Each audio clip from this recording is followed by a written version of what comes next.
Dewan Hakim yang terhormat.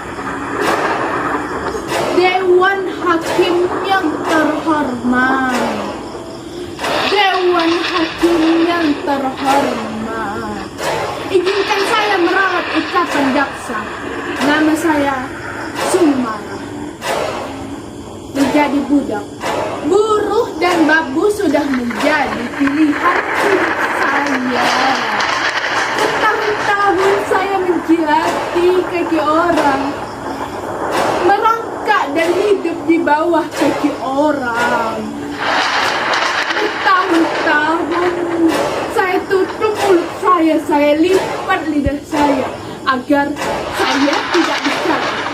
Karena bicara merupakan bencana bagi perut saya, bersimbol dan bencana pula bagi para majikan. Maka dari itu, Dewan Hakim yang terhormat, jadi tolong kali ini jangan hentikan saya. Izinkan saya mendongak dan membuka suara. Jangan ditelah dan jangan dipotong. Karena jika waktunya sudah berhenti, saya akan diam. Saya akan diam selamanya. Guru madrasah saya pernah berkata, sejak kecil saya tidak pernah mendongakkan wajah, apalagi di kalang saya. Tempat saya di lahir. Guru madrasah saya pernah berkata, pembunuhan para jenderal itu dilakukan oleh sekelompok orang yang sangat keji, yang tergabung dalam organisasi PKI.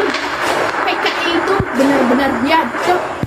Maka dari itu dihapus dan dilarang untuk berkembang lagi.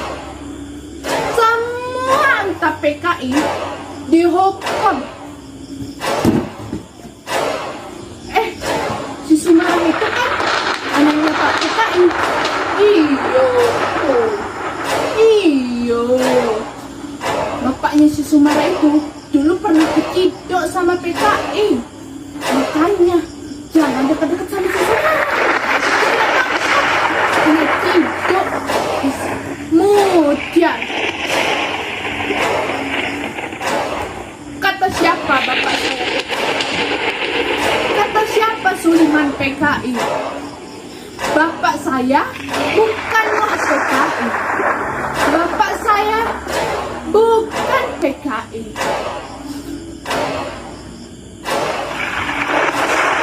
Benar kata Sinjo. Bapak itu adunannya gak usah lah deres apa. Gak usah jadi kusir andong.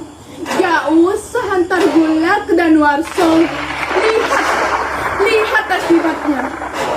Gara-gara bapak antar gula ke Danuarso, setelah Danuarso yang diteret oleh tentara, bapak ikut-ikutan kayak gitu. Pak Hakim,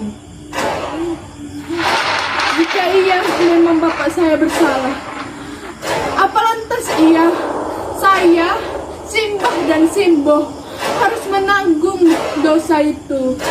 Dikucilkan, dirampas kami.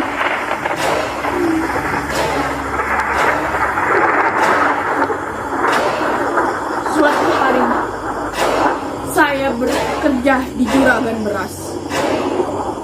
Namanya adalah Bujurwati. Dan bekerja di juragan beras itu, saya bertemu dengan seorang lelaki. Saya berkenalan dengannya. Dan saya pun jatuh cinta kepadanya. Namanya Mas Edi. Dia seorang tentara. Dan manalah kalau saya tahu ternyata dia juga menaruh hati kepada saya. Lalu pun hati saya melambung sangat tinggi.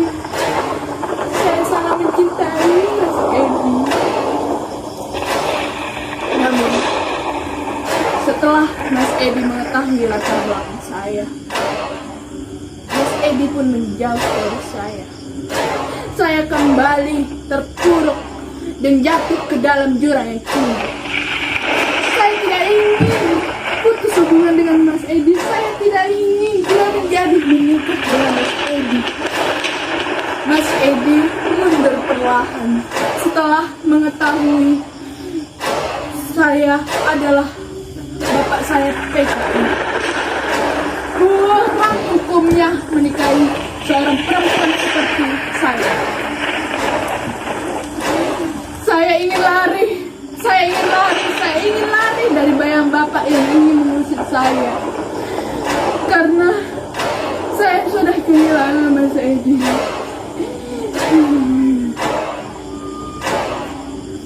Nah, lalu saya pun bertemu dengan seorang calon. Saya ingin mendaftar menjadi seorang TKW. Semua syarat saya penuhi, mulai dari uang, biaya, ideologi, uang imigrasi, uang ini, semua syarat saya penuhi. Dan bentuk panjang pun saya lalui. Dan akhirnya saya pun jadi. Saya Sumarah binti Suliman, seorang TKW dengan NEM tertinggi. Namun, dengan begitu, saya menjadi budak di negeri orang lain.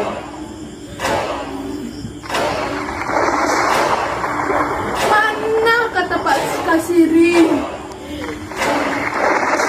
Keramah tamahan Indonesia, kekeluargaan Indonesia, kegotong royongan Indonesia, mana semua itu? Dan semua itu hanya omongan belaka. Karena semuanya hanya butuh uang.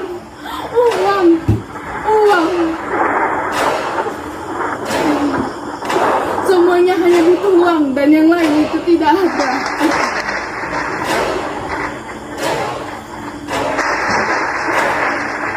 Menjadi terdepan dan terpuruk jatuh ke dalam jurang dalam.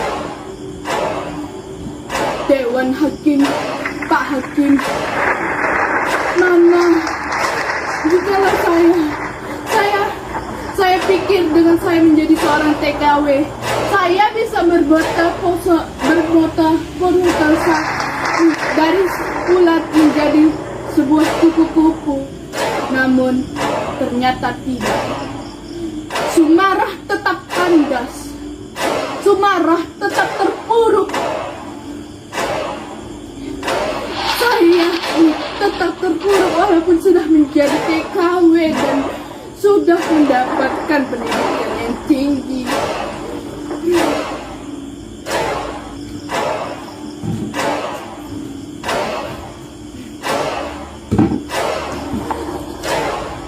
Saya berada di dalam jubah-jubah bagaimana saya. Saya berada di dalam cara-cara mendikir saya. Saya diculik, saya dihilangkan, dan saya disiksa oleh istri saya, dan akhirnya saya diperkosa.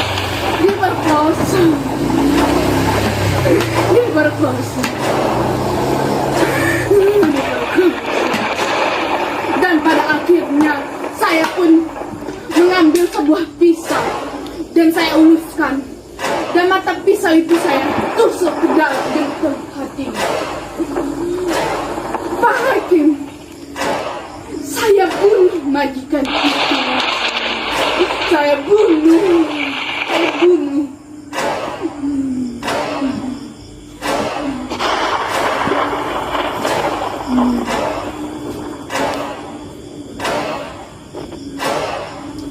Saya Sumar,